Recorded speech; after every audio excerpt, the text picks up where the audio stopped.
Cheese. Welcome to Storytime. Tonight, I have a tale to tell you called Small Saul, written and illustrated by Ashley Spires.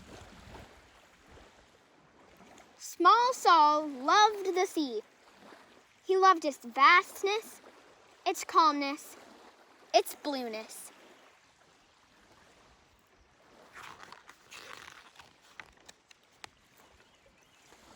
He was meant to be on the water.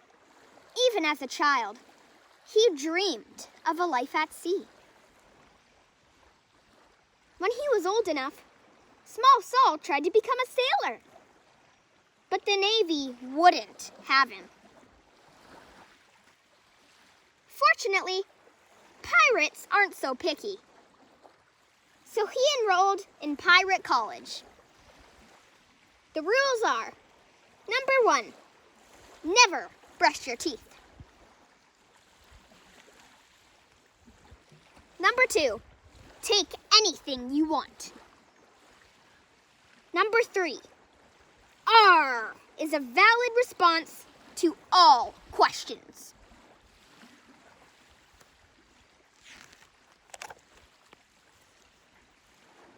Small Saul was hardly a natural pirate. Being rough and tough just wasn't in his nature. He was good at intro to swabbing the deck, but he was easily distracted during treasure map interpretation. He did well in navigation, but he lacked focus in looting, the basics. He was born to sing sea shanties, not to hold a sword.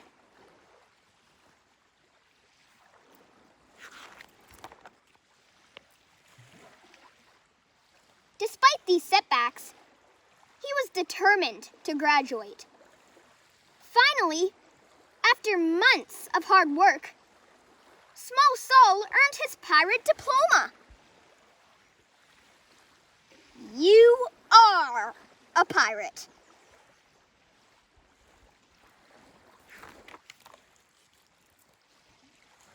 Small Saul now had a chance to travel the open seas. He just needed to join a pirate crew. Even though Saul was small, it looked like no one had room for him.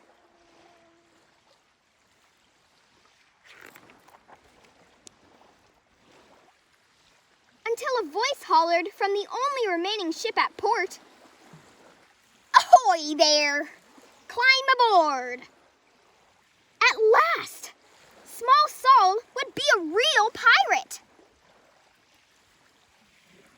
But it didn't take long for the other pirates to notice that something was different about Small Saul.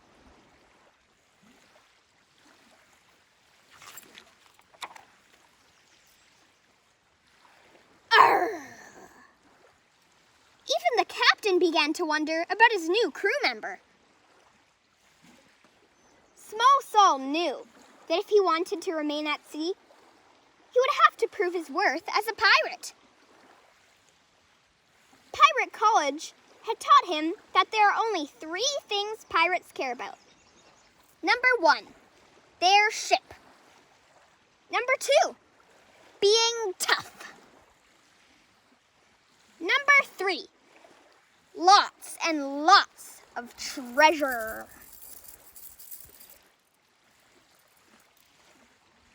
Small Saul needed to show that he cared about these things as well.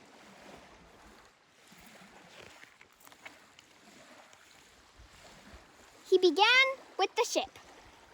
Small Saul decided to add some special touches to make the rusty squid a bit more homey. Sadly, his efforts failed to impress the crewmates. Next, Small Saul considered how to be tough. Since fighting wasn't for him, he decided that a tattoo would be perfect. Unfortunately, the result didn't seem to intimidate anyone.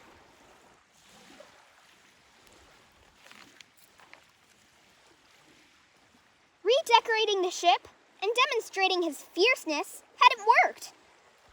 His only option was to get some treasure, but he wasn't sure how. Small Saul thought about how to find treasure while he swabbed the deck. He stewed about it through battles. He mulled it over during kitchen duty.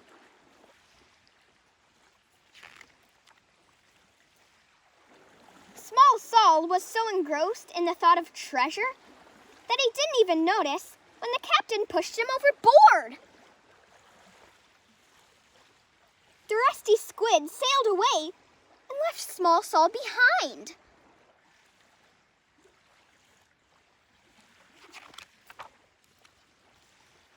Soon, mold began to build up on the ship's deck. The crew was back to eating bland gruel and rat-nibbled bread.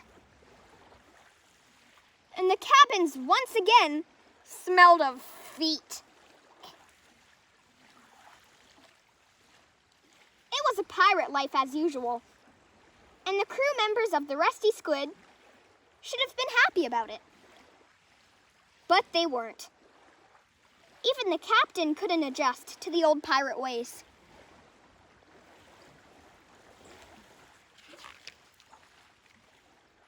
And that's when they realized Small Saul may not have been your average pirate, but he had tried his best. He had made their ship a home. Just like treasure, Small Saul was rare. The crew turned the rusty squid around and rushed back towards Small Saul, hoping that it wasn't too late.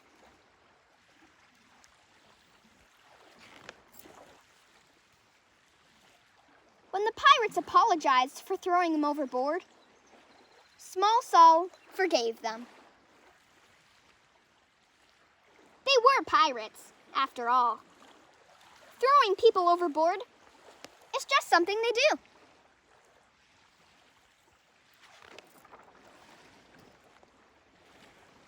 Small Saul was happy to be sailing again, and his shipmates were happy to have him back. He was where he was meant to be, sailing the high seas and being a pirate in his own special way. The end.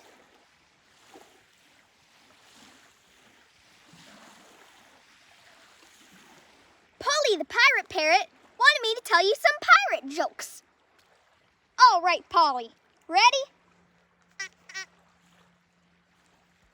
What's a pirate's favorite exercise? The plank.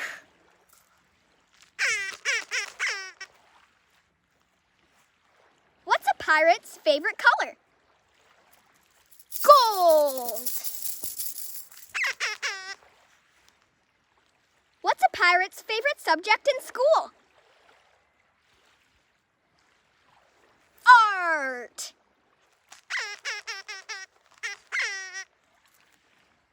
I've got one final joke for you, Polly. Why are pirates pirates? Because they just are.